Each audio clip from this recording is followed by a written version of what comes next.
Shalom Bapak Ibu Saudara yang dikasihi Tuhan. Mari bersama-sama kita buka di dalam Matius pasal yang ke-8, ayat yang ke-1 sampai dengan ke-4. Yesus menyembuhkan seorang yang sakit kusta. Setelah Yesus turun dari bukit, orang banyak berbondong-bondong mengikuti dia.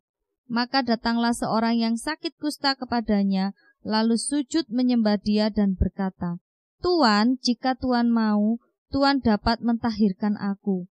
Lalu Yesus mengulurkan tangannya, menjamah orang itu dan berkata, "Aku mau, jadilah engkau tahir." Seketika itu juga tahirlah orang itu daripada kustanya. Lalu Yesus berkata kepadanya, "Ingatlah, jangan engkau memberitahukan hal ini kepada siapapun, tetapi pergilah, perlihatkanlah dirimu kepada imam, dan persembahkanlah persembahan yang diperintahkan Musa sebagai bukti bagi mereka." Firman Tuhan hari ini saya berikan tema, jika Tuhan mau. Apa sih kusta itu? Kusta adalah bentuk penyakit kulit yang mengerikan yang tercatat di dalam Perjanjian Lama. Saat itu banyak orang terkemuka dalam Alkitab terkena kusta. Misalnya di dalam Perjanjian Lama ada Musa, ada Miriam kakak perempuan Musa, Naaman, dan Raja Uzia. Orang yang terkena kusta itu menderita lahir dan batin. Mereka harus dikucilkan agar sakitnya tidak menular. Saya membayangkan orang kusta ini pasti mengalami pergumulan yang luar biasa, beban yang sangat berat. Mungkin permasalahan kita beda dengan orang yang sakit kusta. Kadang saat kita menghadapi masalah yang berat, terlintas di pikiran kita, "Kenapa ya doaku tidak dikabulkan? Apakah Tuhan tidak mendengar? Apa ini terlalu sulit bagi Tuhan untuk menjawab doa saya?" Banyak lagi pikiran-pikiran yang kadang muncul seperti itu. Bahkan tidak jarang ketika kita menghadapi pergumulan yang berat, kita seringkali mempertanyakan tentang kasih dan kebaikan Tuhan, serta kuasa Tuhan. Bapak Ibu Saudara yang dikasihi Tuhan, saat ini saya mengajak kita semua merenungkan Matius 8 ayat 1 sampai 4. Mari kita melihat di ayat yang pertama. Yesus baru saja selesai berkhotbah di atas bukit. Lalu orang banyak itu takjub dengan setiap pengajarannya. Walaupun Yesus telah selesai mengajar, orang banyak saat itu masih berbondong-bondong mengikuti Tuhan Yesus, termasuk orang yang sakit kusta ini.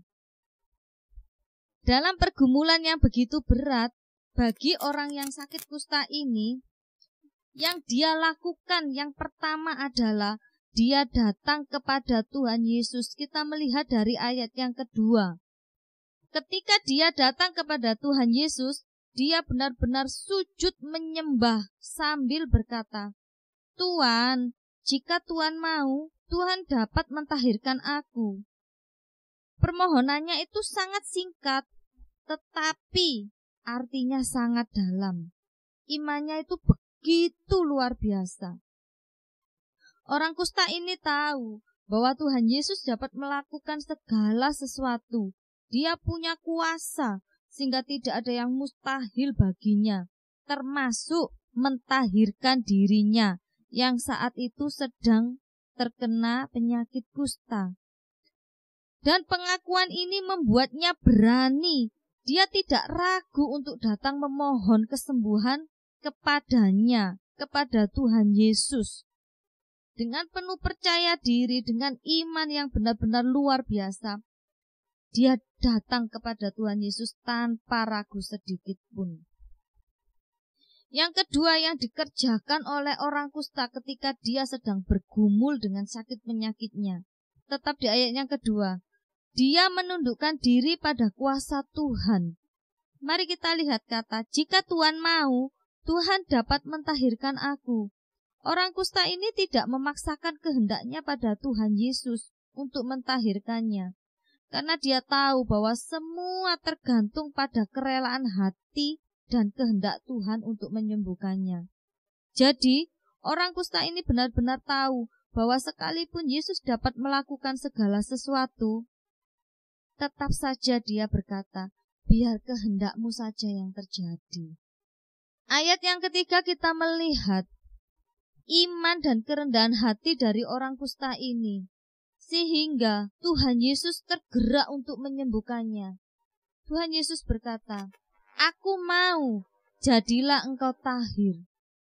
Bapak, Ibu, Saudara dikasih Tuhan, saat itu juga kesembuhan terjadi secara sempurna kepada orang yang sakit kusta ini, dan kustanya hilang.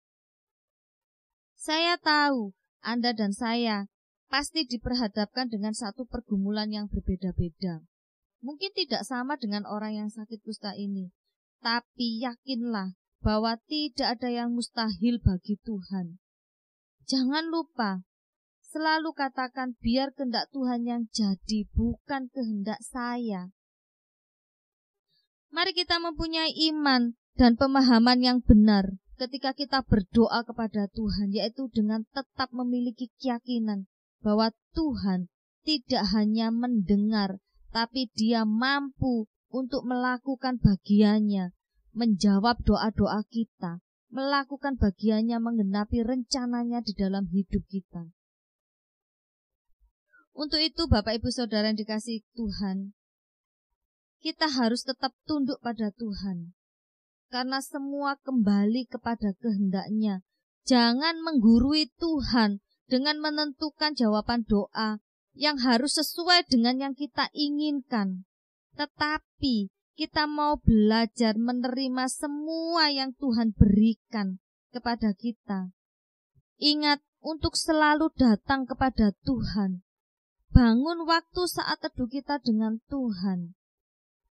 Dan jangan lupa untuk kita tetap menundukkan diri pada kuasa Tuhan. Karena segala sesuatu yang terjadi atas seizin Tuhan, saya percaya Tuhan yang akan memampukan dan memberikan kekuatan buat kita. Jangan pernah putus asa ketika kita sedang menghadapi hal yang tersulit sekalipun. Karena Tuhan punya begitu banyak cara, punya begitu banyak kasih yang tak terbatas untuk menolong kita.